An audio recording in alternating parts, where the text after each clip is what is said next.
it's recording. It's recording, yeah. Yeah. Flash! Oh, thunder. Yay! It worked! I nearly said, he'll save every one of us. Well, I mean, that would work as well. That'd be amazing. It would be. It puts a whole, you're landing in northern France sort of thing. People walking around going, ah! Imagine that. You jump out of the Germans go, Flash! And they go, ah! Either way, they're confused. Yeah, a little bit. Yeah. You have the element of surprise. That's the important thing. Yeah, that was my first thing.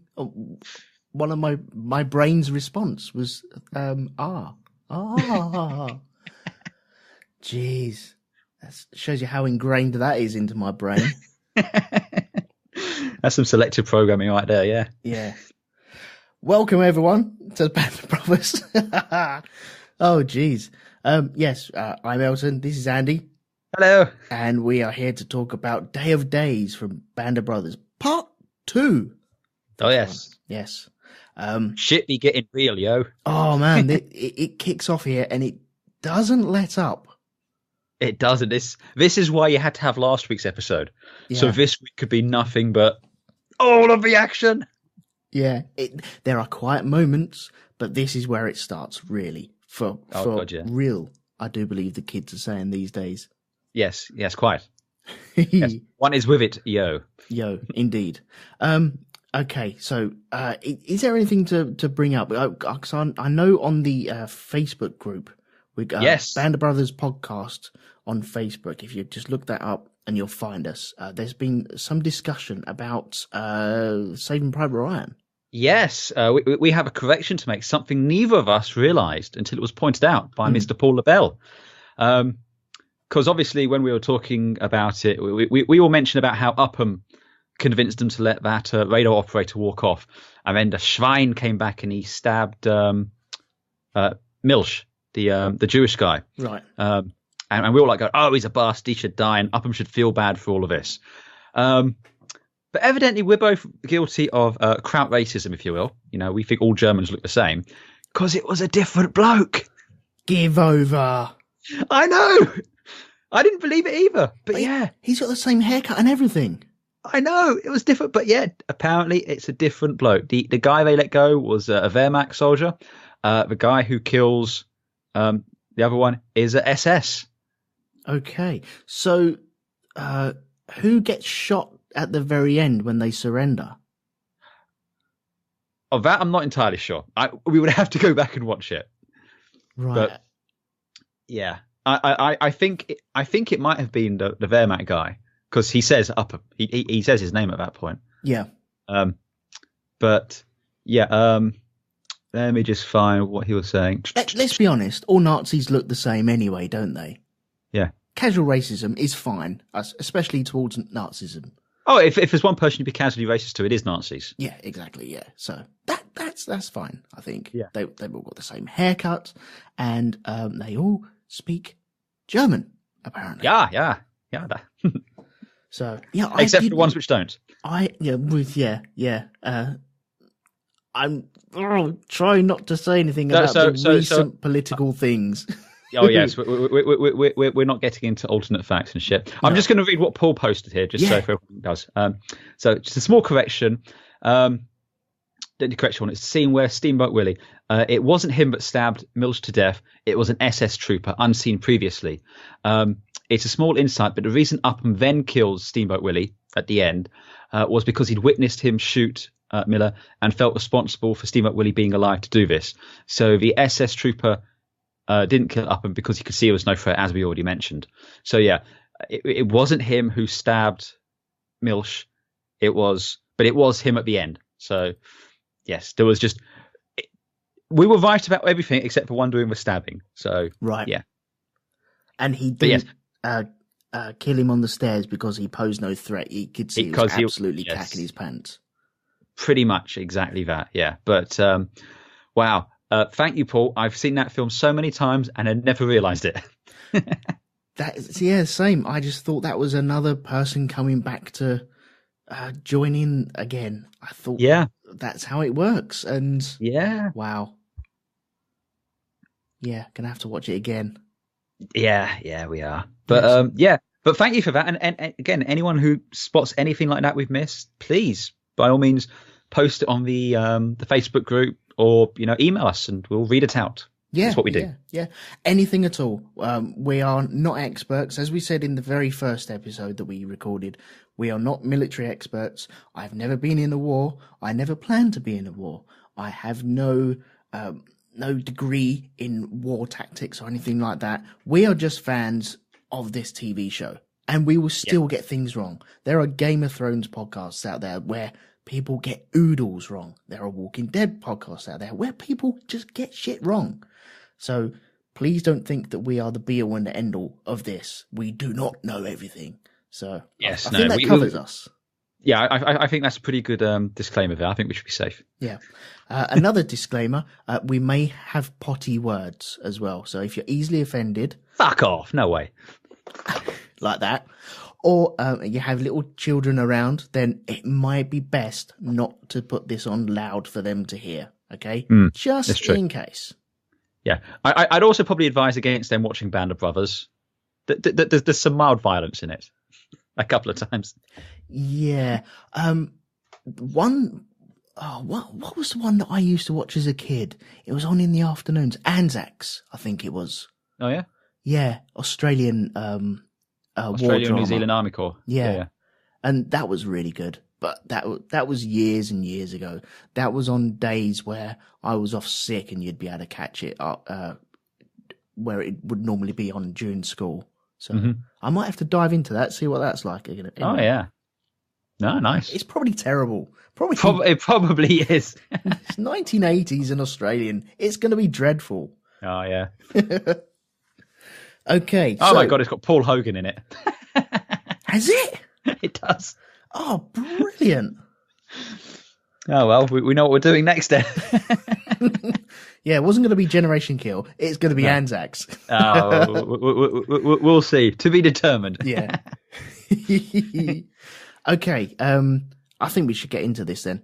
Oh yeah, let's get on with Day of Days. Yes. Which literally picks up where Kurohi ends.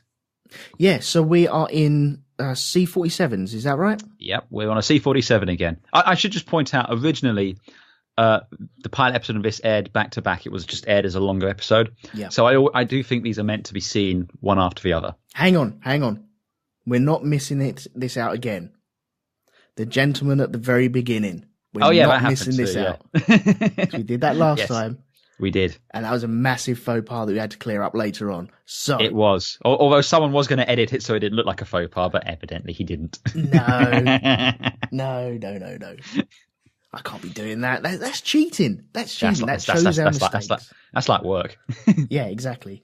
So, because it is a back-to-back episode, it goes straight into the intro. Mm-hmm. Now, we had a little discussion about intros and HBO last week. We did. And the more I see this intro, it is the best one. It's fucking awesome. The music and, with all the old pictures and everything, it's just so damn good. I mean, HBO do a damn good TV show intro. Yeah. Be it Game of Thrones, be it Last Week Tonight, be it Westworld, they're all really good. But the more I've watched it, I mean, I don't skip through the intro on Band of Brothers. I let it play. I don't care. I mean, it's like, that's quality.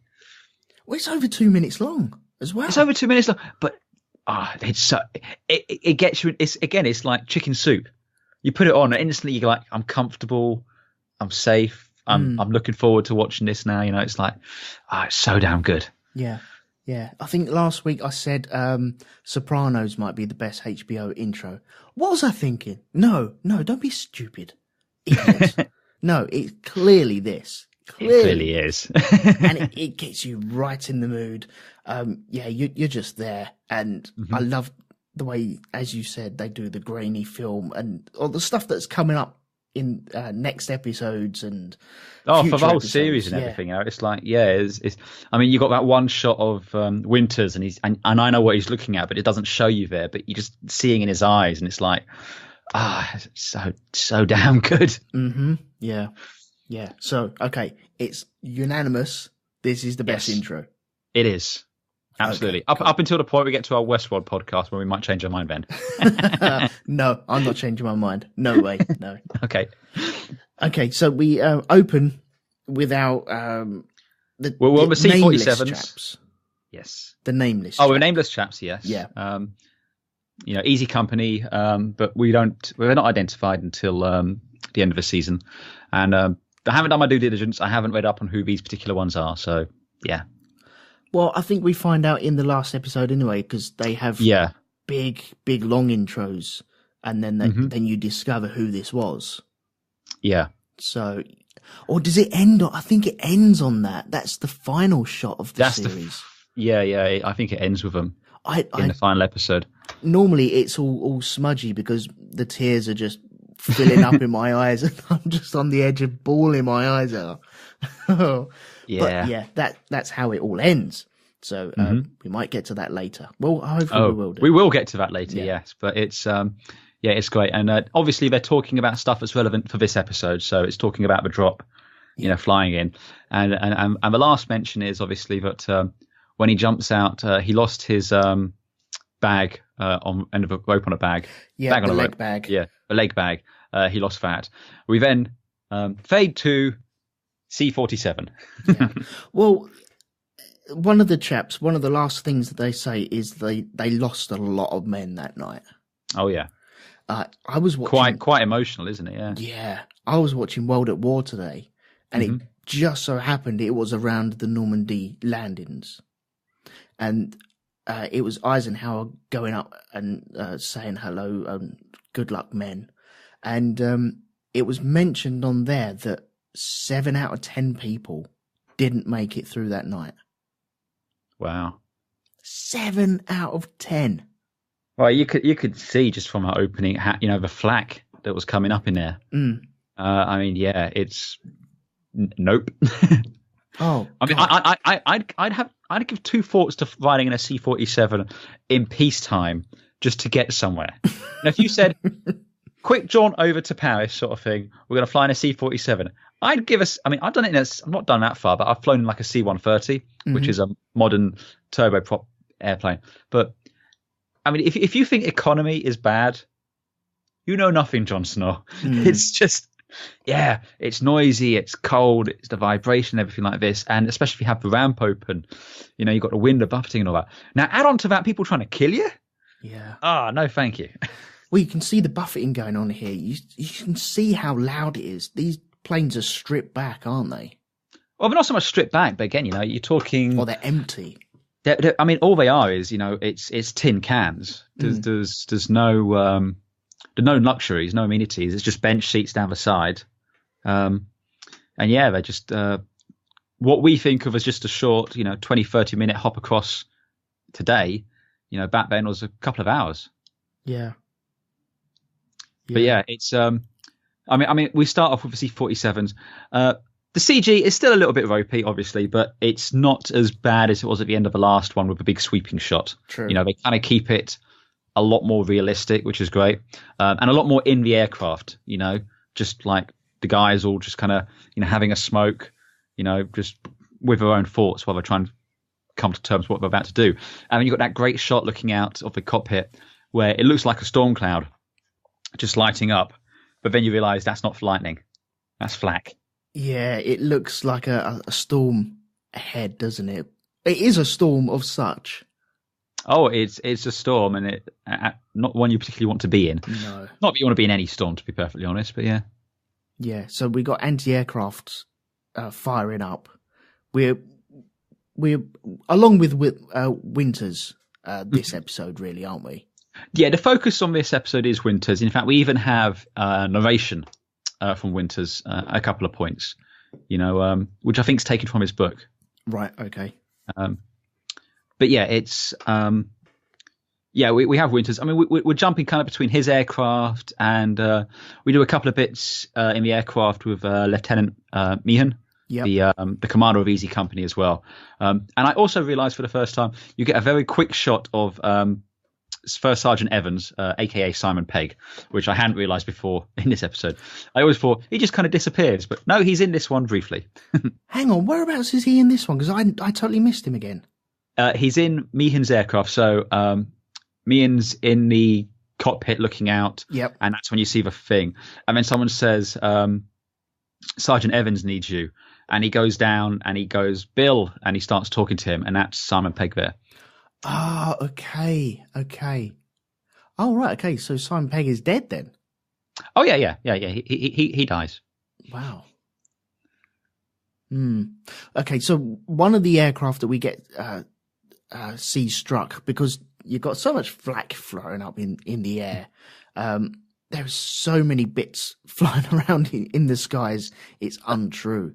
It reminds me again, like I said last week, of Memphis Belle. You've seen that, haven't you? Yeah. But again, when you see the bombers getting flak and you get like the entire rear of the aircraft just flies away. Mm-hmm. And again, the flak's coming in, and you got planes on fire. You got planes trying to get out of the way of other ones which are going out of control. And again, throughout all of this, they're trying to get to their jump site. So they're hitting the red lights, so everyone's hooking up, which is again a very cool kind of sequence of them. Again, non-verbal communication, just doing the hand signals, everyone getting up and hooking on and standing by. And you see, there's a couple of little moments in there which is kind of horrible, like when you see, I think it's Lieutenant Meehan's aircraft, the engine gets hit, and they're going, oh, we need to get the people out, but then the engine explodes and just incinerates the interior of the aircraft, and it just goes down. Yeah. And then what's even worse, you see some of them flying out, but they're all on fire, and it's just that's nasty. Oh man, yeah. That is nice. Well, I think there's a plane that gets cut in two by flak, and then that is in front of Meehan's plane, isn't it? Yeah, because they try and steer out of the way of that one. Yeah, and then they either catch debris or flak, which sets the engine on fire from that. But you're right, when you see it going down, and you're thinking, oh god, and then you see people jumping out of there or falling out there. Yeah. Oh, they're on fire. Oh, jeez. Yeah. Meanwhile, in Lieutenant Winters' aircraft, they're like, oh, we need to get out of this. We need to get higher and get clear. And they're like, we need to slow down so they can do the jump. And then they get hit by some flak and it kills the co-pilot. Mm-hmm. And it's just one of those moments where he's there talking 1 second and the next thing, pff, and the pilot's just like, fuck this. Just like, green light. Get the fuck out of my plane. I'm out of here. But we see Winters doing exactly what we saw Sobel doing with the hook on and check equipment and stuff like that.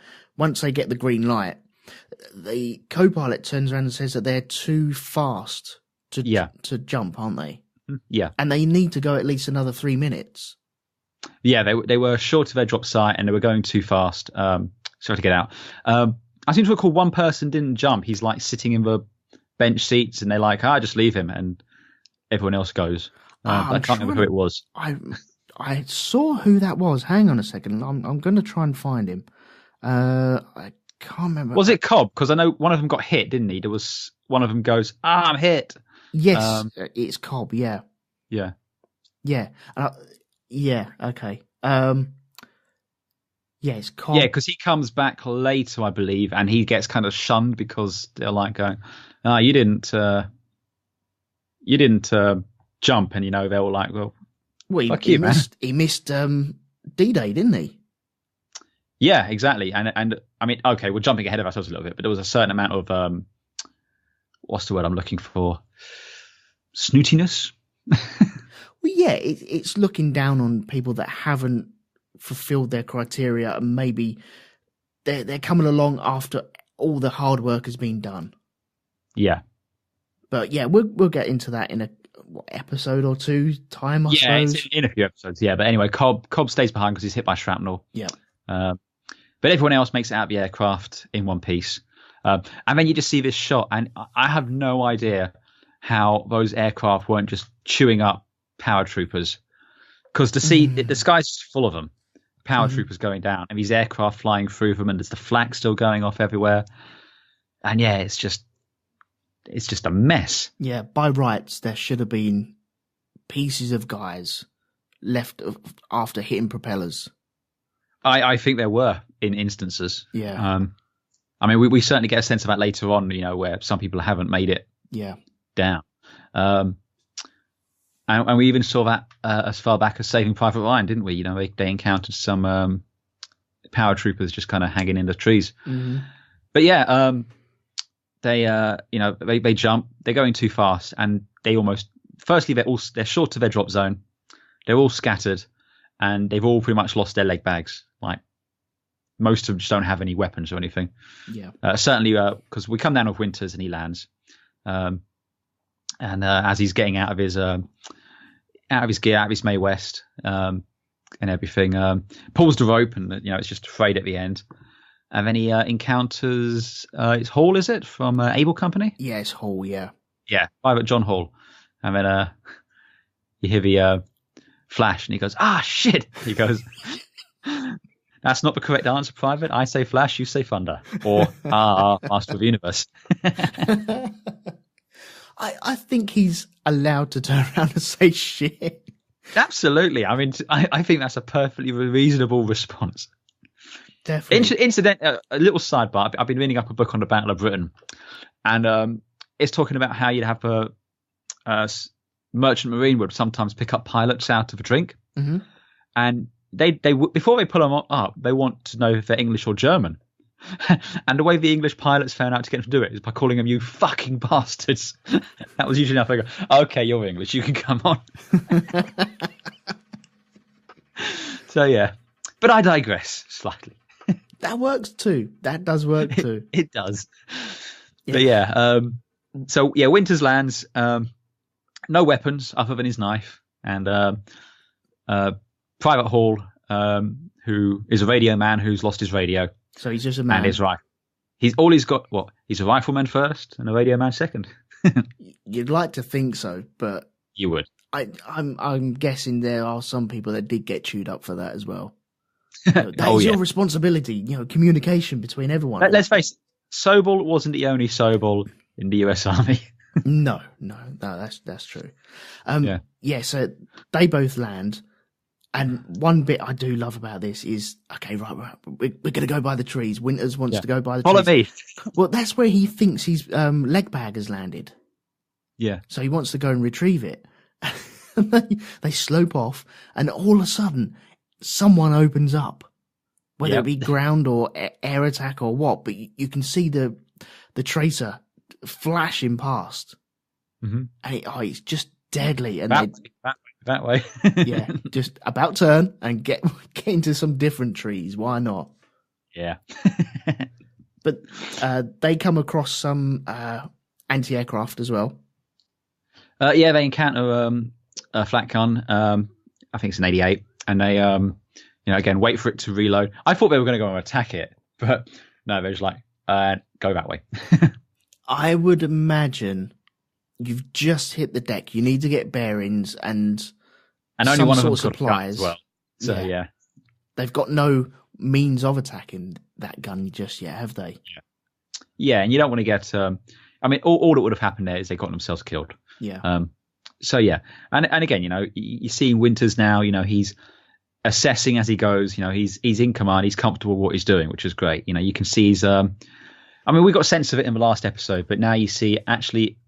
You have to wonder how would Sobel do in this scenario, and I just have to imagine he'd be curled up in a fetal position. Either that way, he'd seen that gun and gone hi ho Silver, and then hi ho Silver, and have his head taken off. Oh dear! But yeah, I love the way that Winters asserts his authority straight away. Mm-hmm. He doesn't know that what was his name? Mian has gone down. Yeah. He doesn't know that yet, so he doesn't know that he's going to be taking command. Yeah. Of Easy Company, but he does keep it. He slows everything down once he can get away from the guns. He slows everything down, and he walks with Hall, and he's talking and trying to reassure him as well. Keep your eyes peeled for buildings, farmhouses, roads, trees, trees. And it's just his mannerisms and the way that he conducts himself. It's Bond building, isn't it? Oh yeah, and again, it's just you got to remember these are boys. I mean, Hall's as he says, wasn't old enough to buy a beer. 17, wasn't he? Something like that, yeah. So, again, it's a kid in this situation. I mean, how old your boy now? He's not far off that, is he? He's 13. So what were you doing when you were 17? Well, I certainly wasn't landing in northern France with intent to kill Germans, I'll tell you that much. No, definitely not.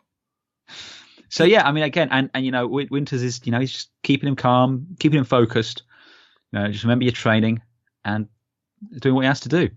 The sign of a good leader. And he doesn't have to shout or berate or, bark instructions. It's just, okay, first order of business. We need to find out where we are. We need to find our troops. And I need to find a weapon.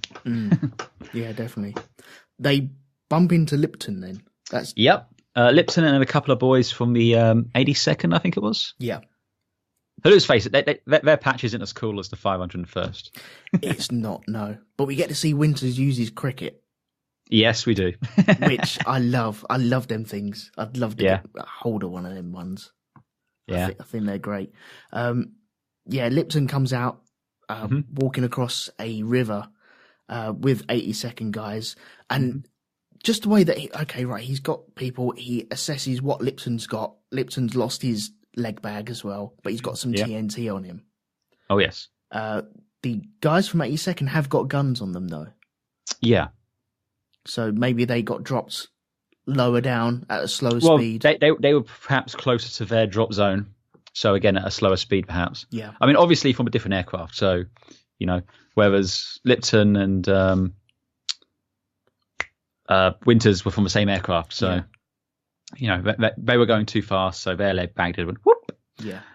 And that was gone. Again, a nice bit of orienteering there. They get the old map out, little flashlight underneath the rain jacket. Some nice, what do you call that? Light discipline or something like that. Yes. Just making sure no one can see you. And I don't know if he actually knows where he is, but he certainly presents the impression he knows where they are. I think he's got a rough idea. He's on a bridge. Yeah. He's over a river as well. So that gives you 2 points of call where it narrows it down to maybe 10 points on that map where you could be instead of 1,000,000. Exactly, yeah. So he knows the general direction where to head, and then you can get your bearings from that as well. One thing that I struggled with is he keeps his compass in his flyer. Apparently so. Is that a thing? I honestly have no idea. Maybe. Sure, that wouldn't be classed as contraband. Unless it is for... Oh, no, that would be classed as contraband because... Not contraband, but if you were captured... compass is something you're going to need to escape, isn't it? Yeah. So so you need it hidden. You need it hidden, or again. So that may well be it. I'm sure there's people on the Facebook group who know better than us. So do let us know. Yeah. Was it standard issue to hide your compass in your fly? And if so, what else is in there? Inquiring minds want to know. It's like a Mary Poppins bag. It is. Oh, look, I've got a screwdriver here, and a coat hanger. And he means the cocktail as well, not the tool. Yes, yeah. A white Russian. Yes. Okay. So they get their bearings and they head off. So now we got 2 pieces of easy company together. Which is cool. At this point, with Sobel, I just wanted to know about Sobel. How would he be coping? Would he?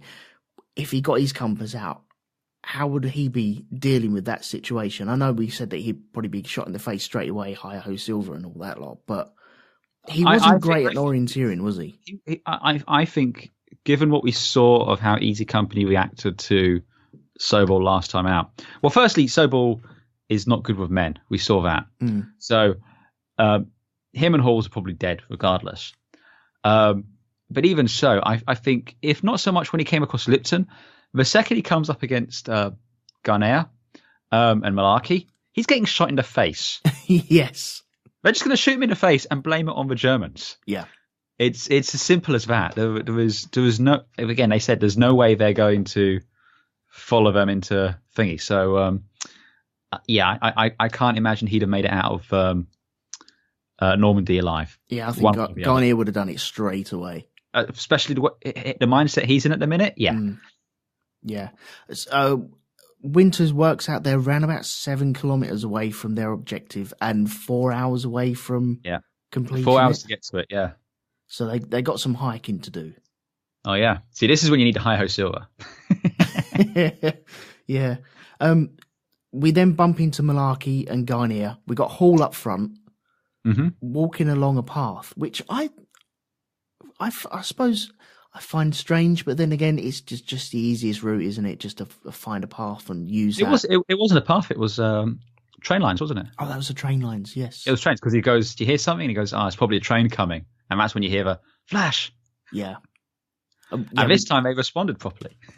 Yes, and Winters was behind. They'd already ambushed them, so if they wanted them, they'd have already had them. Mm-hmm. Yeah, so that's good. That's Winters working again. It's brilliant. Yeah.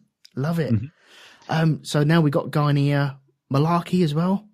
It's Malarkey, Garnier, Popeye, and Joe. Right. Okay. I'm and no, go on. Sorry. Go on. I was going to say, and they've already kind of met up and were heading somewhere. But anyway, yeah, they've kind of all gotten together. And again, they're all out of the same aircraft for the most part. Mm. So yeah, Winters effectively assumes command, and they're over a bridge, and they can hear hooves coming from the patrol wagon. Yeah, you can just hear the distant Teutonic verse of Germans. I'd play, I'd laugh, talking away.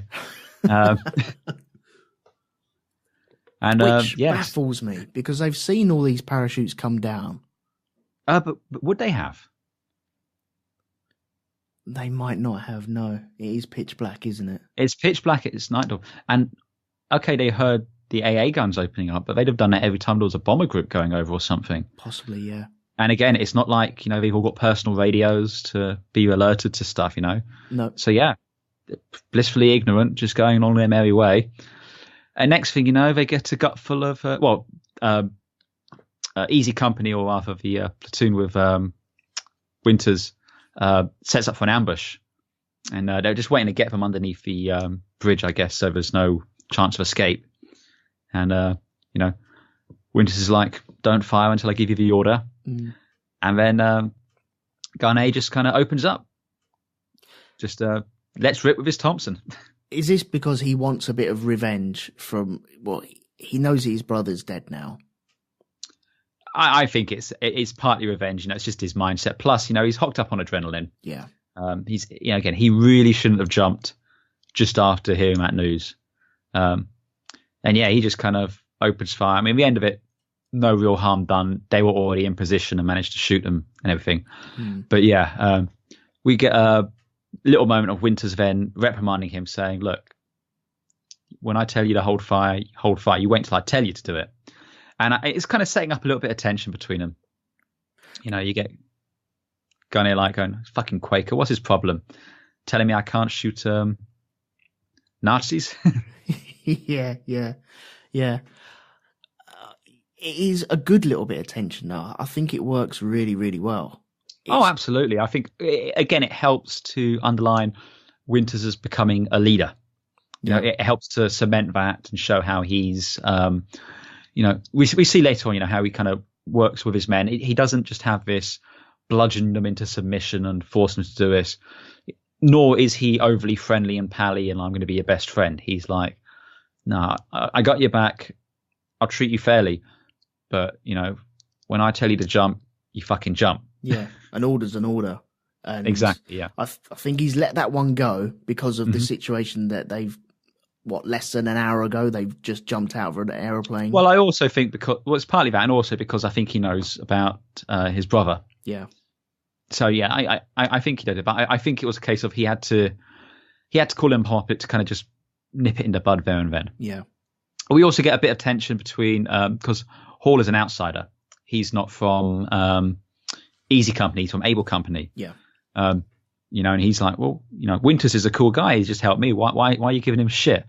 And Malarkey tries to explain, and Garnier's just like, none of your fucking business. And, just being a bit of a dick. Yeah.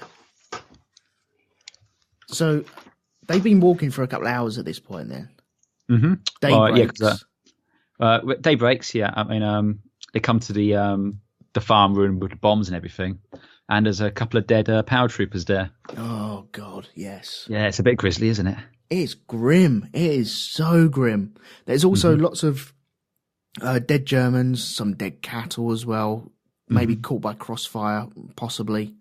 But yeah, it's the way that Lipton, he doesn't take control, but he knows exactly what you need to do. Winters has already just picked up a gun anyway from the ambush that they set with the horses. He had a German weapon, but then he swaps it out for a US one, which was primarily just because he's familiar with the US weapon. It's the M1 Garand, I think, and also ammunition is going to be more readily available for that, so that makes sense.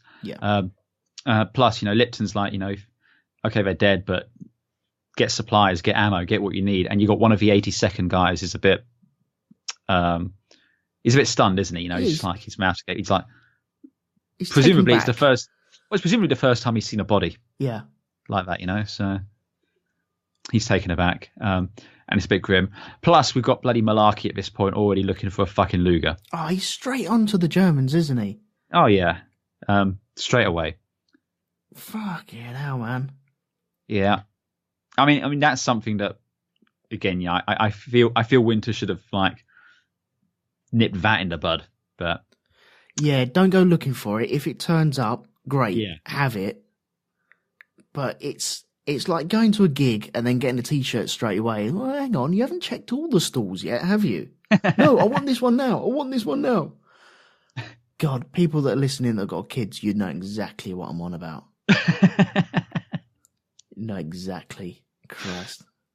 Yeah. But yeah, we see the urgency to get a Luger from one of these Germans. He's turning bodies over. It's almost more important than actually getting his own ammo sorted. Oh, he doesn't even bother. He's just straight onto the Germans looking for a Luger. Yeah. Even going, I promised my kid brother one, so I get dibs. And it's just like, is that how it works now? Just calling dibs. Yeah, apparently. So, yeah. Yeah.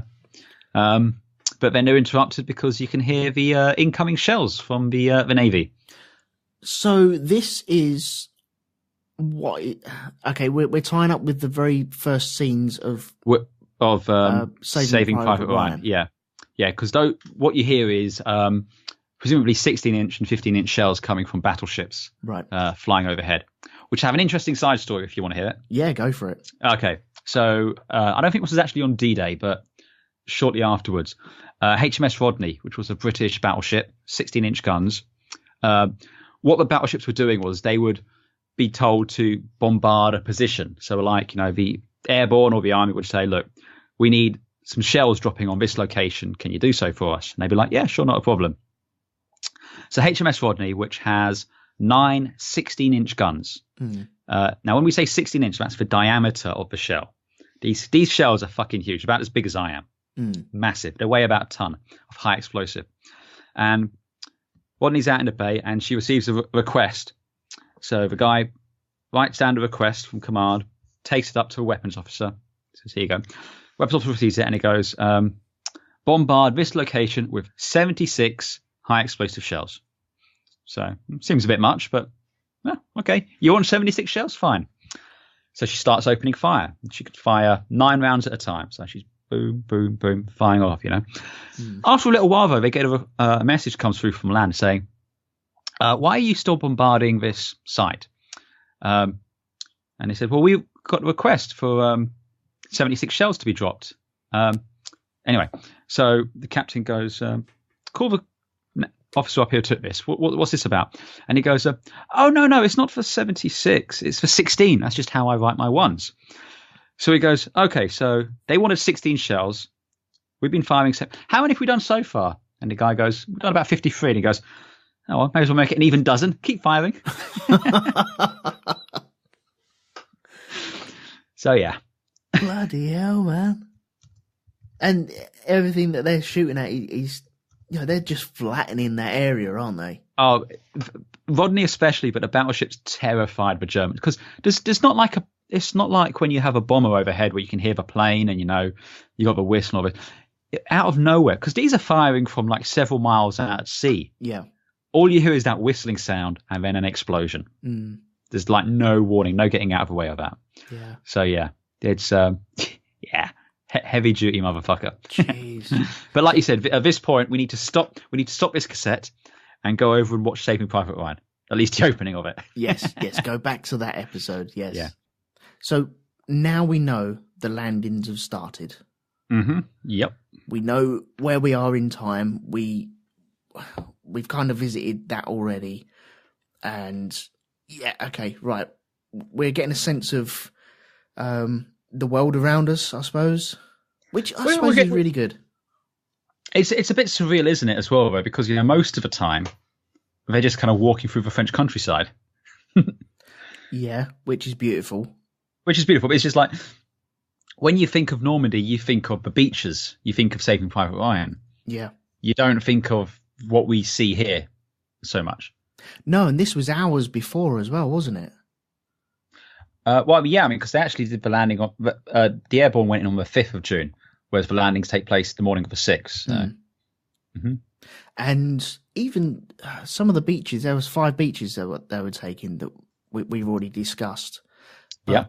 I heard today that some took hours to take. Others, I think there was a Canadian one. Sword, was it? I can't remember what one it was, but it was taken within like 40 minutes. Yeah, the British Canadian ones on a large went pretty smoothly. I think it's Omaha was the biggest clusterfuck of them all. Right. And I think that was a combination of just the Germans there were particularly well dug in, and there were some mistakes made on the Americans during the landing side of it, and it just that one dragged out. That's why, again, when you think of the slaughter and the horror, it is largely Omaha Beach you're thinking of. Right. Okay. Yeah, it's just another thing that I really need to dive into and learn. It deserves to be learnt about, doesn't it? Yeah, it really does. It deserves the attention paid to it. It deserves people acknowledging it and learning about it solidly, though. None of this false facts bollocks that's going on now. Bollocks to that. It really, in the state of the human race, it deserves its position. Oh, without a doubt. Yeah, absolutely. Okay. Right, so we know where we are then. That's all right then. Yes. We'll walk past some captured Germans. We've already caught some Germans. And Malarkey ends up talking to one of these guys. Yeah, he's kind of like mocking them, going, where are you from and all this? And one of them just turns around and goes, I'm from Oregon. He's like, no shit. Yeah, and he said that his family was called back, and so they responded. Yes. Was it Volksdeutsch? German people. Yeah. So yeah, his family kind of responded to the call to go back, and next thing you know, he's fighting for the Germans, which was a real thing. I don't know how much on the American side, but certainly there was. You had instances where British were fighting for the Germans. Not so much on the Western Front, more on the Eastern Front, and they were part of the SS. So yeah, a Free British Corps. I think there was an American equivalent as well. I don't know how realistic it would have been to just find because I think in those instances they generally put like Americans, British, those ones fighting against the Russians, because often it was the bulwark against communism. It's a lot harder to have an American then be expected to fight other Americans, So I think that might have been a little bit of poetic license for the film. Yeah. Or for the show. Can't be sure. But yeah, so he's there chatting away, making small talk, because apparently he's from not too far from where we are. And the rest of Easy Company head into the town. And we meet First Lieutenant Ronald Spears from Dog Company for the first time, who is a scary motherfucker. Do you know, when I looked back on this could be like the Carl Urban person, really, couldn't it? He could fit into that role straight away. Right. Yeah, Carl Urban. This could have been Carl Urban. Yeah. But yeah, this guy, he's just this. He's quiet. He's got a walk. Yeah, he has a walk. He's got the dread walk, hasn't he? Yeah, you know, he could be a judge, couldn't he? He could be he could be a motherfucking judge. It's just, I was watching. It's not just a walk; it's the way, and he's got a very clipped way of speaking as well. Yeah, but the thing I noticed, because we've seen it before, we see the walk later, and certain aspects of his character come out later. He doesn't have to say anything. It's just the way that he carries his body from point A to point B. And we will see that later. Trust me, we will. Oh, yeah. And we will talk about this. But the way, I don't want to step onto it too much now, but the way that he walks from a certain position here, down the hill, to what we're going to talk about in a minute, he holds his Thompson, it's sticking out, it's on a strap on his shoulder, but it's ready for action. But he's very rigid up on his top part of his torso, walking down this thing, and it's very mechanically walking. Oh yeah, there's just something about it. It doesn't look like he's not trudging to walk towards anything. He's on a mission. Anywhere he goes, he's on a fucking mission. It doesn't matter what to do. It could be picking up bread from down the local shop. He's on that mission, man. He looks like he looks like all of the rest of them parachuted in. He was already there waiting for them. Yeah, you know, it's like, his party. I've been here a week and a half. What kept you? Yeah, it's his party. When they cancelled the launch at the beginning of the last episode, he just swam across. He's like, no, I ain't waiting. No, he walked across. Yes. Yeah, it's just whether he walked across the seabed or on water himself. I don't know. I think the seabed. Yeah, he didn't walk on water, but he was just like, again, like the Terminator T-800, like.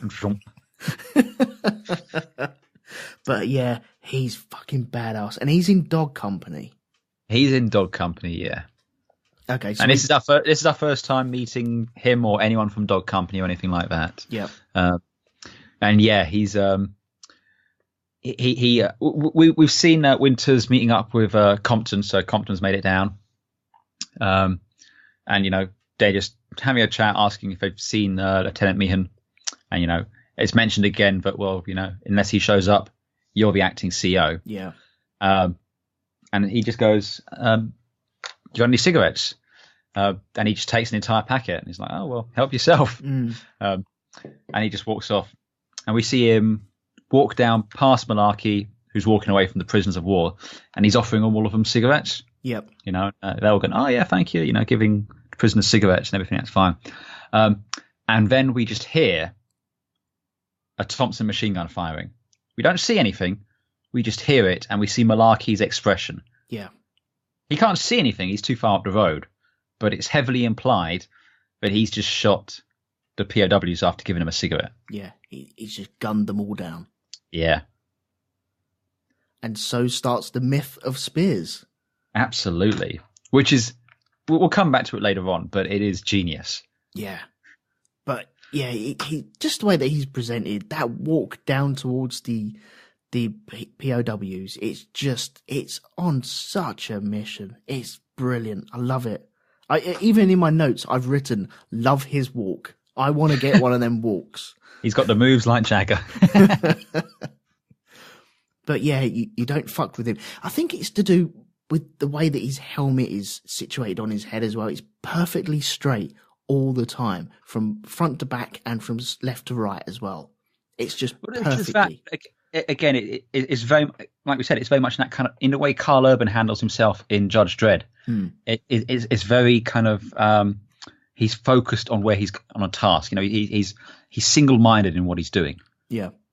He's not looking around. He's not looking at anything else. He's just like a robot. But yeah, this guy, it's played by Matthew, I think it's Settle, and he just plays it to perfection. And it's a great counterpoint to Winters as well. This here is kind of like where's Sobel was, just an asshole. Winters is kind of a friend. Mm-hmm. This guy is just a fucking machine. Yeah. Yeah, no prisoners taken. Just he has a mission. That's it. It will be completed. Yeah. Yeah. Sarah Connor. Oh dear. Your clothes, your boots, and the keys to your motorcycle. So Easy Company get called up, or they want the CO of Easy Company, don't they? They call for the CEO of Easy Company, and since still no one has seen Lieutenant Meehan, it falls to Winters. So off he goes to have a little chat with the powers that be. Yeah, because we can hear in the background as well, Buck flinches from one of these as well. The guns, they're firing onto the beaches as well. Oh, yeah. So they can hear the guns from where they are. The Germans firing onto the beaches. Yeah. Yeah, the Germans are firing artillery shells over. Yeah. They're called up and they're like, we need some people to go and take out these German guns. There's four weapons firing on the beach, Utah Beach it was.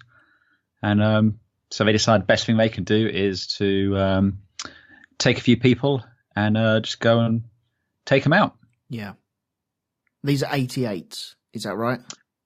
They thought they were 88s, but they were actually 105s. Right. When they say 88 or 105, they're describing the caliber of a gun. Yeah. So 88s are 88 millimeter shells.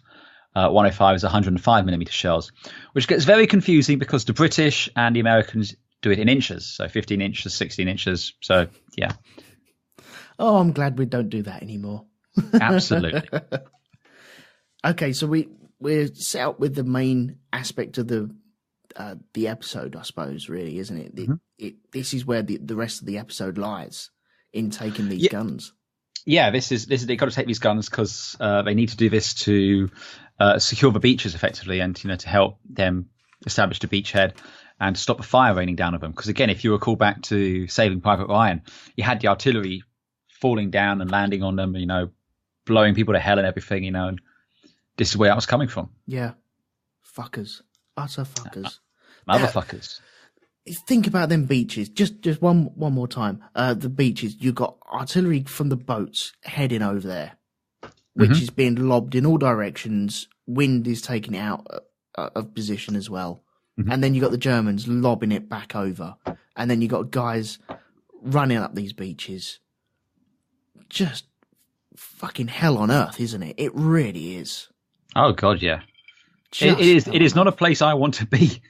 No, not one bit. Okay, sorry, I needed to say that. Absolutely. Okay, so we got the main assault on this. They take a couple of guys. Yeah, I mean, basically they take who we've encountered so far. You've got Malarkey, Gunay, Lipton, Hall volunteers. Well, he tries to volunteer, but they're a bit snooty to him, saying, "You're fucking able company. You shouldn't be here." But Winters lets him come along, and you also have Colonel Sink's jeep driver, Lorraine. Lorraine, yeah, who wants to come along as well. So again, it's they get a little band together, almost the equivalent of the group which Tom Hanks takes off. It's just like another little kind of little unit. Off they go. To go and take out these guns. Yeah, they drop all their kit, just ammo, musette bags, and TNT. Weapons. Yeah, TNT. Yes, Lipton with the TNT. Oh yes. So the idea of this is Winters and a couple other guys from different positions. They draw the fire, while Buck and another two guys, Malarkey and I can't remember who else goes. Is it Popeye? Yeah, I think it's Popeye. Yeah. Run around the other end. So what you have is these four weapons, and they have the Germans have a trench so they can move between the guns without being exposed, and protecting the rear is a machine gun. Because the idea being they don't really have to worry so much about attacks from the rear because in their mind anyone coming is going to be coming from the front. Yeah. But because they're coming behind, they've got this machine gun at the rear. So the first thing they need to do is take out the machine gun. Once they've done that, they can get into the trench. And once they're in the trench, they can effectively just walk up the trench and take them out as they go. Yeah. And that's what we do. So the first thing they have to do is take out the machine gun, which is why you have Winters and his squad being a diversion effectively. they open up with their own machine gun, while Buck and Compton go around and take it out with a couple of grenades. Again, some beautiful hand signals being used. You know. Oh yeah, yeah. And you've got Lipton as well with his another guy, but they can't see anything, and so he climbs a fucking tree. Yeah, he climbs the tree and just starts taking them out from up there, which is genius. Which is genius, but also bloody hell, you can see all these twigs and branches snapping off around him, and you think, oh god, there's a new kid on the block in that tree, and he's totally exposed, and yet I think he gets one straight away, doesn't he? And then the machine gun opens up on him. Yeah, but opens up on him, but somehow still, I think again they just couldn't elevate it properly to get to him. But yeah, they're opening fire. Shooting at it, but they Compton, this guy named Malarkey open up. They lob the grenades and take it down. They then jump into the trench and Compton goes to shoot him, but his weapon jams or something like that. And you have that great shit, and the Germans there going shit, and then Garnet comes in and shoots him. Yep. And then as they make their way up, sort of thing. Wynn dives into the trench and gets shot up the arse. Yep. And then just spends the next hour bitching about, I've been shot up the ass. Wasn't that Popeye? I thought that was Popeye that got. Was that Popeye? Yeah, Popeye. Yeah, yeah. Popeye gets shot and he goes, I just got it, and he gets shot up the ass. But then you got Joe. Is it Joe? What is he got a nickname or is it just Joe? Joe is his nickname. Yeah. Joe is his nickname. What's his full name? I couldn't catch that. Is it Toy? Hang about. I've got it written down here. I did have it written down here. Yeah, Joseph D. Joe Toye, Toye. Oh yeah, Toye. Yeah, got it. Yeah. He's over there, and then grenade lands in the trench. Yep. German grenade. A German grenade, and they're all like a grenade, and he kind of rolls forward out of the way just as it goes off. So, he survives it, and he's just like, "You're a lucky son of a bitch, Joe." Yeah, he gets the I suppose a touch of the blast. He doesn't get any shrapnel from it at all. He just gets. He gets the wind knocked out of him a bit. Yeah. Covered in dirt. He's fucking. Oh Jesus! This is one of my favourite moments. It really is. Yeah. Then is it straight away that Buck drops a grenade? It's not straight away. It's a little bit after that. They're shooting the Germans who are running out of a trench at that point. That's right. Yeah. And then you have Garnet bitch about Lorraine's aim, going, "You fucking Jeep jockey." That's right. Yes. And he shoots them. And that's when Joe's he's treating him. Then the grenade goes down, and then they get Popeye out of the trench, and he starts crawling off. And that's when Buck goes to throw the grenade, and he kind of drops it, and it's just like, "Everyone out of the trench!" And everyone jumps out, and it goes off again. And Joe's down there, and he's just going, "Twice, fucking twice." Yeah, I love that bit. That is so cool. Oh, jeez, the way that he just portrays that, it is a little bit of humour just dashed in there. But he got really lucky, doesn't? I can't remember. It's Garnier says, "You lucky bastard." Yeah, that's it. Yeah, yeah, yeah. They get up to the next gun at that point. You got one of the Germans trying to surrender, and then Joe just kind of takes him out of the brass knuckles we saw last time out. Yeah, yeah. And then we have, this is when Hall turns up, isn't it? Not yet, because first we have Malarkey being a twat, chasing his Luger again. Oh Jesus! Yes. Motherfucking Malarkey and his Luger. So he kind of like. He goes, "Hey, you think any of these crowds got a Luger?" And he just jumps out of a trench into the middle of the field and starts searching this guy. And the Germans stop firing because they think he's a medic. Yeah. And all of a sudden he realizes what he's done. And they're like, ah. And then he has to run back, and, he manages to do it. But yeah, I'd have fucking shot him if I was fucking, gun A or something like that, I'd just be like, yeah, motherfucker. How the hell he didn't get caught or taken out? Because he's dodging bullets all over the place, running back. But, this is where that idea of the Luger is so important to him. Yeah. It could be his downfall. Flipping hell. The way that he just disregards everything else. His main thought is, no, sorry, there's a crowd over there. Let's get the Luger. Mm-hmm. And but were you being ironic about that could be his downfall? No. Oh, okay. You're in for a surprise. No, I'm trying not. It's just it's already set up from that first scene, though, isn't it? That's what I'm trying to get at. Yeah, it's been set up, but yeah, it's just like, I mean, Winters didn't necessarily witness it, but that is definitely something he should have been called up on. Yeah, he should be given some shit for that. Yeah. But yeah, at this point now, Winters is like, "Where's the TNT?" And Lipton's still, off treating, what's his name, going, "I just got here," and that's when Hall shows up, and he goes, "I got TNT." And they start spiking the guns. Yeah, well, Lipton's getting held up in certain places, isn't he? He got caught up in a tree, and then he's working his way along. He pops along and meets. He met Popeye, and he was helping Popeye after he got out. Bottom. He was touching his bottom, yes, touching his special place. Where did the bullet touch you? Show me where. Show me on the doll where the bullet touched you. So, yeah, he's treating them. So he's getting lagged back because Winters has said, one thing we didn't cover, Winters was very adamant to Lipton. Okay, right, as soon as you see me take that first gun, I want TNT there and then. And he doesn't turn up for a little while, does he? He turns up to the first gun and it's already gone. Hall rocks up he's alongside Winters. The haven't got any TNT.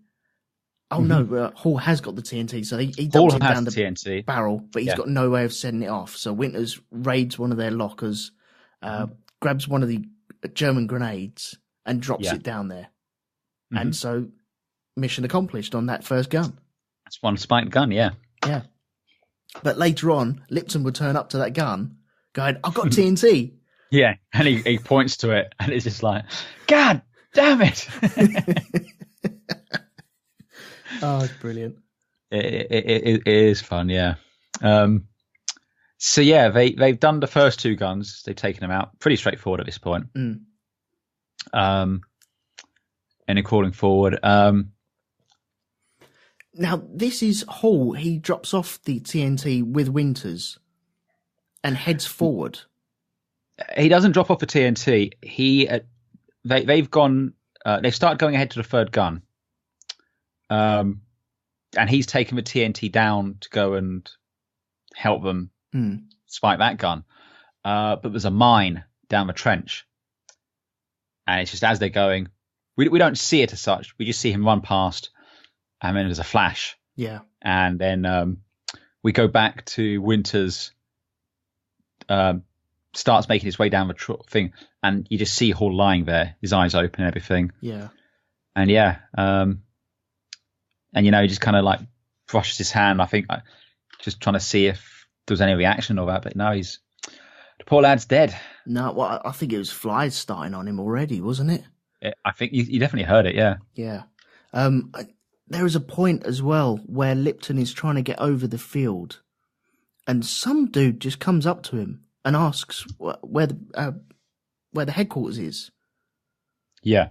Ask him where the headquarters is. Are you serious? Okay, it's way back over there. And he pops his head up. Way. Pops his head up. Ping. Gone. Very much like the guy on the Normandy in Saving Private Ryan. You lucky bastard. Yeah. I wonder if they're related. Maybe. Could well be, yeah. Could be even at the same time. Yeah. It might be one of the Ryan brothers for all we know. Oh, jeez. But yeah, they do that. And that's also when you get Spears shows up with Dog Company. And he's like, you mind if we take on the last gun, sir? And he's just like, pew! And he's just off. Well, he's got a couple of people from Dog Company and other people as well, isn't he? Yeah. Oh, no, it's 5 men, Dog and Fox Company, yeah. Okay. And he loses 2 men straight away on that because... Yeah. Well, we jump out of a trench, don't we? Well, yeah, he charges it and he's out the trench and Winters is looking at it. Other people, Lipson's looking at it going, what's he doing? But, that's how he wants to roll, so... He's building a myth around himself, isn't he? Yeah, very, very gun-ho. Yeah. But he gets the gun as well. He does it. He gets the job. I mean, to be fair, at this point, I'm pretty sure the Germans were broken regardless, Yeah. You also, I mean, we forgot to mention it earlier, but we had a moment where the Germans from the 4th gun were firing on the 3rd gun, thinking that they'd already taken it. Yes. Which was, again, fog of war. Just didn't know what was going on there. Yeah, there's a lot going on, isn't there? Mm-hmm. There's just so much going on, and they're being pincered from both sides at certain points as well, aren't they? Their main machine gun at the back is gone, so they got no cover from there. So they're just maybe even Malarkey running out into the field has just totally confused them as well. Oh God, yeah. What the hell? Fucking idiot. Yeah, so much. Anyway, at that point, they have taken out the 105s. Then we go back to the village, and Winters is explaining to Major Strayer what took place. Yeah. Just giving it after action report. We see a couple of Sherman tanks coming up from Utah Beach, and our good friend Lieutenant Nixon riding on top of one. Yeah. Well, it was mentioned as well that about flooding they needed to stop the fields from being flooded to get the tanks through. Yeah. Also, something else we forgot to mention is very briefly, you see Winters finds a map in the trenches. Yeah, in the 3rd one, isn't it? It is, yeah. Doesn't really know what it is. He just sees a map and just grabs it because it might be useful. And then, basically, we then get a bit of narration about the 101st Airborne was scattered all over Normandy. Yeah. It's the evening. You got the men kind of sitting in one of the trucks. Malarkey's cooking, allegedly. Quite a few of them complaining about the smell. Yeah, they're using ammo boxes. Using an ammo box to cook it, and you got Compton says, but goes, "What do you know about food, Malarkey?" And Malarkey just great line, go, "If you have reservations somewhere else, I'll be happy to join you." So. Is it Libgott? He leaves as well because Malarkey. Yeah, Libgott leaves. He farts. I don't know if he farts or if it's just the smell of the food. It's. No, I think you hear it. Yeah. All right. Yes. Well, might well be that. Yeah. But yeah, you get Winters comes up to the truck, and you got a nice little moment there with him, and he takes the wine and has a drink, because Garnier says he doesn't drink, and he takes the bottle and goes, "It's a day of firsts," and he takes a drink, and then he goes, "By the way, I'm not a Quaker," but you get a sense that he's earned his respect at this point, Yeah. And they're going to be good at this point. They're going to be all right, which is great. He says he's probably a Mennonite. Yeah, probably a Mennonite. But that's just a nice little moment again there, No, it was just kind of, after a day like that, it's just like, because again, it's only been a day, and that's last night they were sleeping in England. Yeah. Now they're in France in the back of a truck. Well, it's also said that they're going to be grabbing a couple of hours kip, maybe 2 hours at the most, grab some food, and then they're off again. Yeah. Because they've already got orders. They've got to get to Cowatan. Yep. I think it is. You get Nixon comes up and just says to Winters that that map had every gun along Normandy marked on it. So again, that'd be a huge help to them. So that's great. Yep. And Winters just again mentions about how Hall died. He wasn't old enough to buy a beer, but he's dead. And Nixon's like, "I didn't know him," and he's like, "Yeah, he did. He played basketball and all this. And it's just like, but yeah, it's just again that sense of. I mean, it was kind of interesting that they used Hall to kind of show a loss, really, rather than one of the guys we'd gotten to know last time out. Yeah. But I think obviously that partly they're saving that for later on, and they're trying to stick to historically accurate wherever they can. Yeah. But yeah. So he's you really get a bit more. Really confirmed that Winters has taken over Easy Company at this point as well, because Mian hasn't turned up at all. Mian hasn't turned up, yeah, and no one from his aircraft. Yeah. But yeah, we get a little bit more narration just about how he says if he survives here, he's going to go back home, find a nice, quiet place to live, and never leave. Yeah, and this is why he's looking out over the next episode, really, isn't it? Mm-hmm. The town of Karatan, and you can see the flak going up. You can see the anti-aircraft. You can see bombers flying over as well. So it's not a peaceful area. Oh, not at all, no. Because again, you got the Germans that are eager to get it back, and the Allies are eager to hold it. Yeah, that's right. So that's it, really, isn't it? That's it. That leads us into our next episode. That brings us to the end of Day of Days. Yeah. Again, it's just 24 hours, but so much happened, and such a marked departure from what we saw in episode 1, which was so much more of a character piece. There's still a lot of character development takes place here, but there's just so much action. Oh God, yeah. It is a real kick in the balls, isn't it? It's day and night, these 2 episodes. I can see why they were placed back to back when they aired, because you had all the build up, and then this is the payoff to all that build up as well. Oh yeah. I know we had some people mention last time that they found it a bit slow compared to what they were expecting last time. Yeah. But if you imagine watching these 2 back to back, this would get you hooked so much, and it'd be like, wow, I just need to know. Yeah, definitely. That being said, we did have an email come through as well. If you do want to send some emails, then send it to rogue2media@gmail.com. That's the easiest way, just to send us emails. Or if you want to drop anything on the Facebook group, I'm sure we'll try and pick it up from there as well. Just mark it so we know to read it out in the episode if you wish. This one is from Doreen Kelly. Hey, Doreen. Fed back in the last one as well, and I would do my best to read this one out for you. Hey guys, I'm glad to be watching Band of Brothers, but now that I'm not a stupid teenager, it's a tough watch. The theme music, as I've mentioned before, really helps though. It adds gravitas to the beginning and allows the viewer to decompress at the end of the episode. Didn't the drop go well? Oh, no, it didn't say that. The drop didn't go well at all. I thought the exact opposite of it. Oh, dear. This is why I don't read out feedback or ask for anything. And a few men ended up where they were supposed to be, let alone their equipment. Plans work out fine until you implement them. Everyone was desperate for Winters to be pre-promoted. When he was telling men their tasks, it felt very futile. A bit like when you're trying to plan to win a chess game, only for your king, only with a king and pawn.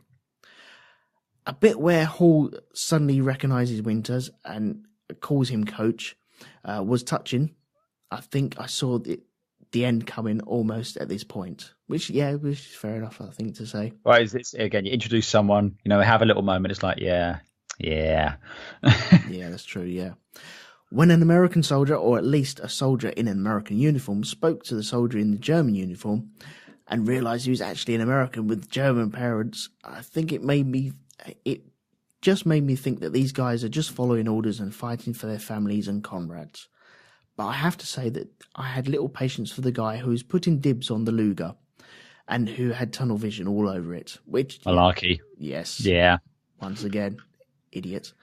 However, the scene where some random soldier looking for headquarters lifted his head just an inch too high and got shot dead. I almost could not breathe.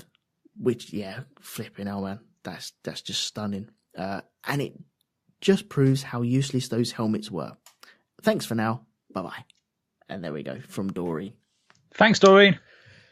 Yeah, I think there was another film that I was watching recently. I can't remember the name of it, but some of the German snipers, they had an extra plate of metal on their helmets to deflect other sniper shots. Was it Enemy at the Gates, maybe? No, it wasn't Enemy at the Gate. Oh, God.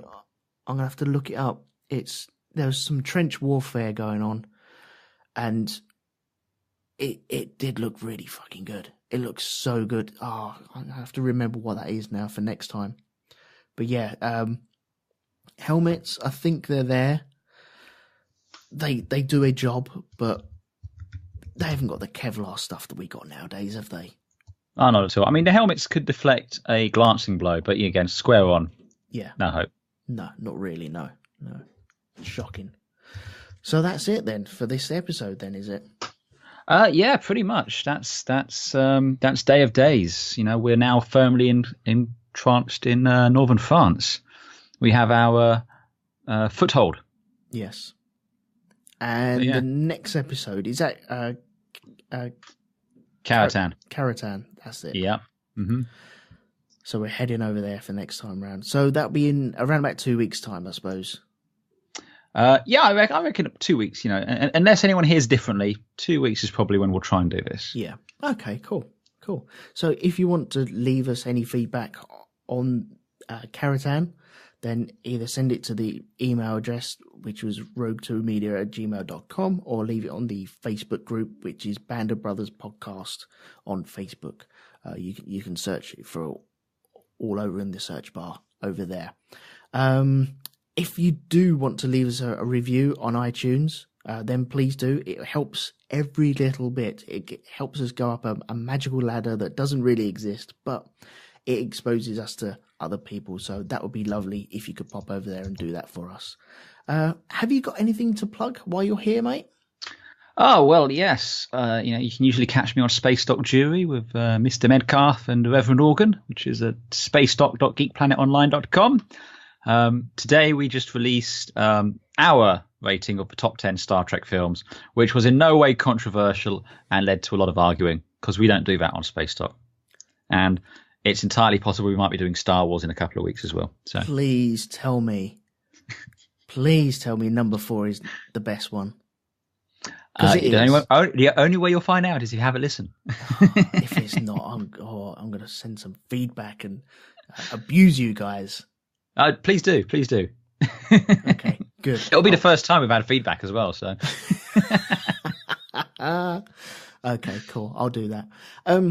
While you're in the business of checking out Space Dock Jury, then please do take the time to check out the Black Dog podcast, which is a film review podcast. Please do check out Shonky Lab. Please do check out Hypnogoria. What else am I missing? Grand Prix podcast, which I do with you, Andy. In fact, I think we've got some tests coming up next week. It's very, very soon. So, yeah, we might be having some action on the Grand Prix podcast very soon. It's alive! Yes, definitely. Also, we might have a chap in the shape of Josh popping on here, hopefully, in one of these episodes. He's from LSG Media as well, so please pop along and check them guys out. They're good guys. They may be American, but they're still good guys. So, you know. You can't have everything in this life, can you? It's true. True. So please check all of that stuff out. All that stuff will be linked on the show notes as well. So please check them out. And if I've forgotten anything to say here, it will be on the show notes. So until next time, in 2 weeks' time, we will see you later. Thanks for listening and goodbye. Ta-ra.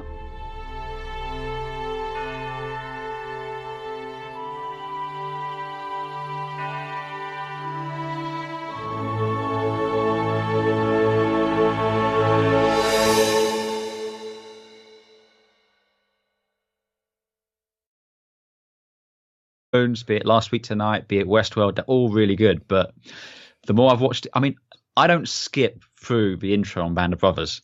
I let it play. I don't care. I mean, it's like, yeah, that's quality. Well, it's over 2 minutes long as well. It's over 2 minutes long, but it's so it gets you. It's like chicken soup. You put it on, and instantly you go like, I'm comfortable, I'm safe, I'm looking forward to watching this now. You know, it's like, it's so damn good. Yeah. Yeah. I think last week I said Sopranos might be the best HBO intro.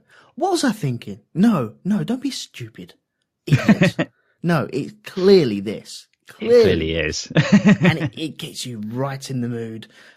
You're just there. And I love the way, as you said, they do the grainy film and all the stuff that's coming up in next episodes and for the whole series and everything. You know, it's like, it's I mean, you got that one shot of Winters and and I know what he's looking at, but it doesn't show you there, but you're just seeing in his eyes, and it's like, so damn good. Yeah. So, okay, it's unanimous. This is the best intro. It is. Absolutely. Okay, up until the point we get to our Westworld podcast where we might change our mind, Ben. No, I'm not changing my mind. No way. No. Okay, so we open with our the C-47s. Chaps. Yes. The nameless chaps. We're nameless chaps, yes. Yeah. Easy company, but we're not identified until the end of the season. And I haven't done my due diligence. I haven't read up on who these particular ones are, so yeah. Well, I think we find out in the last episode anyway, because they have big, long intros, and then then you discover who this was. Yeah. So, or does it end on? I think it ends on that. That's the final shot of the series. I think it ends with them in the final episode. Normally, it's all smudgy because the tears are just filling up in my eyes, and I'm just on the edge of bawling my eyes out. Yeah. But that's how it all ends. So we might get to that later. Well, hopefully we will do. We will get to that later, yes. But it's it's great, and obviously they're talking about stuff that's relevant for this episode. So it's talking about the drop, flying in, and the last mention is obviously that when he jumps out, he lost his bag on end of a rope on a bag. Yeah, bag on a leg bag. Yeah, the leg bag. He lost that. We then fade to C-47. Yeah. Well, one of the last things that they say is they lost a lot of men that night. Oh yeah. I was watching quite emotional, isn't it? Yeah. Yeah. I was watching World at War today, and it just so happened it was around the Normandy landings, and it was Eisenhower going up, haircut and everything. I know it was different, but apparently it's a different bloke. The guy they let go was a Wehrmacht soldier. The guy who kills the other one is a SS. Okay, so who gets shot at the very end when they surrender? Of that, I'm not entirely sure. We would have to go back and watch it. Right. But, yeah, I think it might have been the Wehrmacht guy. Because he says he says his name at that point. Yeah. But let me just find what he was saying. Let's be honest. All Nazis look the same anyway, don't they? Yeah. Casual racism is fine, especially towards Nazism. Oh, if there's one person you'd be casually racist to, it is Nazis. Yeah, exactly. Yeah. So that's fine. I think. Yeah. They've all got the same haircut, and they all speak German apparently. Yeah. So except for the ones which don't. I'm trying not to say anything about recent political things. Oh yes, we're not getting into alternate facts and shit. I'm just going to read what Paul posted here, just so everyone does. So just a small correction. The correction one. It's the scene where Steamboat Willie. It wasn't him that stabbed Milch to death. It was an SS trooper unseen previously. It's a small insight, but the reason Upham then kills Steamboat Willie at the end was because he'd witnessed him shoot Miller and felt responsible for Steamboat Willie being alive to do this.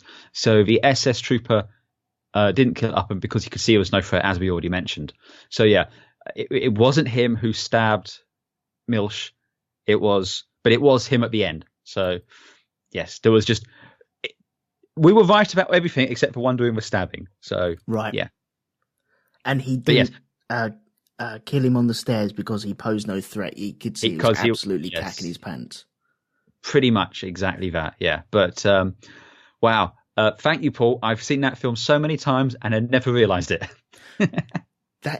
Same. I just thought that was another person coming back to join in again. I thought that's how it works. And wow. Yeah, gonna have to watch it again. Yeah, we are. But but thank you for that. And again, anyone who spots anything like that we've missed, please, by all means, post it on the Facebook group or email us and we'll read it out. Yeah, that's what we do. Yeah, anything at all. We are not experts, as we said in the very first episode that we recorded. We are not military experts. I've never been in a war. I never plan to be in a war. I have no degree in war tactics or anything like that. We are just fans of this TV show, and we will still get things wrong. There are Game of Thrones podcasts.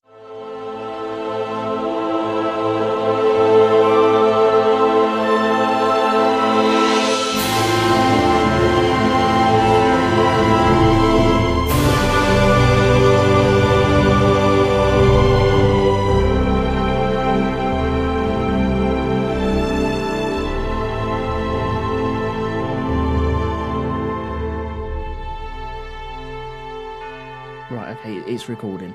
It's recording, yeah. Yeah. Flash! Oh, thunder. Yay! It worked! I nearly said, he'll save every one of us. Well, I mean, that would work as well. That'd be amazing. It would be. It puts a whole, you're landing in northern France sort of thing. People walk around going, ah! Imagine that. You jump out and the Germans go, Flash! And they go, ah! Either way, they're confused. Yeah, a little bit. Yeah. You have the element of surprise. That's the important thing. Yeah, that was my first thing. One of my brain's response was, Jeez. That shows you how ingrained that is into my brain. That's some selective programming right there, yeah. Yeah. Welcome, everyone, to the Band of Brothers. Oh, jeez. Yes, I'm Elton. This is Andy. Hello. And we are here to talk about Day of Days from Band of Brothers, Part 2. Oh, yes. Yes. Shit be getting real, yo. Oh, man. it kicks off here and it doesn't let up. It doesn't. This is why you had to have last week's episode. Yeah. So this week could be nothing but all of the action. Yeah. There are quiet moments, but this is where it starts, really. For real, I do believe the kids are saying these days. Yes, quite. Yes. One is with it, yo. Yo, indeed. Okay, so is there anything to bring up? I know on the Facebook group, we Band of Brothers podcast on Facebook. If you just look that up and you'll find us. There's been some discussion about Saving Private Ryan. Yes, we have a correction to make, something neither of us realised until it was pointed out by Mr. Paul LaBelle. Because obviously when we were talking about it, we all mentioned about how Upham convinced them to let that radar operator walk off. And then the Schwein came back and he stabbed Milch, the Jewish guy. Right. And we all go, he's a bastard, he should die, and Upham should feel bad for all of this. But evidently, we're both guilty of kraut racism, if you will. We think all Germans look the same because it was a different bloke. Give over. I know. I didn't believe it either. But yeah. He's got the same saying hello, good luck, men. And it was mentioned on there that 7 out of 10 people didn't make it through that night. Wow. 7 out of 10. Well, you could see just from our opening, the flak that was coming up in there. I mean, yeah, it's nope. Oh, I mean, I'd give 2 thoughts to riding in a C-47 in peacetime just to get somewhere. Now, if you said, quick jaunt over to Paris sort of thing, we're going to fly in a C-47, I'd give us, I mean, I've done it I've not done that far, but I've flown in like a C-130, which is a modern turboprop airplane. But I mean, if you think economy is bad, you know nothing, Jon Snow. It's just, it's noisy, it's cold, it's the vibration, everything like this. And especially if you have the ramp open, you've got the wind buffeting and all that. Now, add on to that people trying to kill you. Yeah. No, thank you. Well, you can see the buffeting going on here. You can see how loud it is. These planes are stripped back, aren't they? Well, they're not so much stripped back, but again, you're talking. Or they're empty. I mean, all they are is, it's tin cans. There's no luxuries, no amenities. It's just bench seats down the side. And yeah, they're just what we think of as just a short, 20, 30-minute hop across today. Back then was a couple of hours. Yeah. But yeah, it's I mean, we start off with the C-47s. The CG is still a little bit ropey, obviously, but it's not as bad as it was at the end of the last one with a big sweeping shot. True. They kind of keep it a lot more realistic, which is great, and a lot more in the aircraft. Just like the guys all just kind of having a smoke, just with their own thoughts while they're trying to come to terms with what they're about to do. And then you've got that great shot looking out of the cockpit where it looks like a storm cloud just lighting up, but then you realise that's not lightning, that's flak. Yeah, it looks like a storm ahead, doesn't it? It is a storm of such. Oh, it's a storm, and it not one you particularly want to be in. No. Not that you want to be in any storm, to be perfectly honest, but yeah. Yeah, so we got anti-aircraft firing up. We're along with Winters this episode, really, aren't we? Yeah, the focus on this episode is Winters. In fact, we even have narration from Winters a couple of points, which I think is taken from his book. Right. Okay. But yeah, it's we have Winters. I mean, we're jumping kind of between his aircraft, and we do a couple of bits in the aircraft with Lieutenant Meehan, the commander of Easy Company as well. And I also realised for the first time you get a very quick shot of First Sergeant Evans, aka Simon Pegg. It's out there where people get oodles wrong. There are Walking Dead podcasts out there where people just get shit wrong. So please don't think that we are the be-all and the end-all of this. We do not know everything. So yes, I think that covers us. Yeah, I think that's a pretty good disclaimer there. I think we should be safe. Yeah. Another disclaimer, we may have potty words as well. So if you're easily offended... Fuck off. No way. Like that. Or you have little children around, then it might be best not to put this on loud for them to hear. Okay? Just in case. Yeah. I'd also probably advise against them watching Band of Brothers. There's some mild violence in it. A couple of times. Yeah. What was the one that I used to watch as a kid? It was on in the afternoons. Anzacs, I think it was. Oh, yeah? Yeah. Australian Australian New Zealand Army Corps. Yeah. And that was really good. But that was years and years ago. That was on days where I was off sick and you'd be able to catch it where it would normally be on during school. So I might have to dive into that, see what that's like. Anyway. Oh, yeah. No, nice. It's probably terrible. It probably is. It's 1980s and Australian. It's going to be dreadful. Oh, yeah. Okay. Oh, my God, it's got Paul Hogan in it. Has it? It does. Oh, brilliant. Oh, well, we know what we're doing next then. Yeah, it wasn't going to be Generation Kill. It's going to be Anzacs. We'll see. To be determined. Yeah. Okay. I think we should get into this then. Oh yeah, let's get on with Day of Days. Yes. Which literally picks up where Curie ends. Yeah. So we are in C-47s. Is that right? Yep. We're on a C-47 again. I should just point out originally. The pilot episode of this aired back to back. It was just aired as a longer episode. Yeah. So I do think these are meant to be seen one after the other. Hang on. We're not missing this out again. The gentleman at the very beginning. We're not missing this out. We did that last time. We did. And that was a massive faux pas that we had to clear up later on. So it was. Although someone was going to edit it so it didn't look like a faux pas, but evidently he didn't. No. I can't be doing that. That's cheating. That shows our mistakes. That's like work. Yeah, exactly. So, because it is a back-to-back episode, it goes straight into the intro. Mm-hmm. Now, we had a little discussion about intros and HBO last week. We did. And the more I see this intro, it is the best one. It's fucking awesome. The music and, with all the old pictures and everything, it's just so damn good. I mean, HBO do a damn good TV show intro. Yeah. You know, be it Game of Thrones